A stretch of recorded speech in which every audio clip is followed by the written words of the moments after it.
تازه خبر. طالب مشر ملا هبت الله اخونزاده منه هیله کېږئ زموږ نظام ورځ تر بلې سمیږي. سلام وخت مو بخیر، پام وکئ د نن ورځې تازه خبر ته.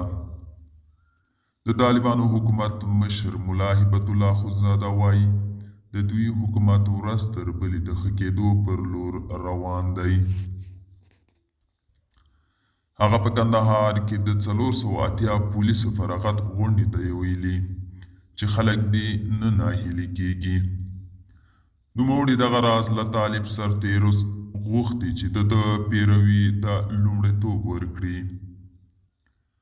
د یادونې ده چې په دغو مراسمو کې د طالبانو حکومت د دفاع وزیر محمد یعقوب مجاهد او یو شمېر نورو چارواکو هم برخه اخیستې وه. دوستانو دا و د نن ورځې چمتو کلی خبر. تر بیا په الله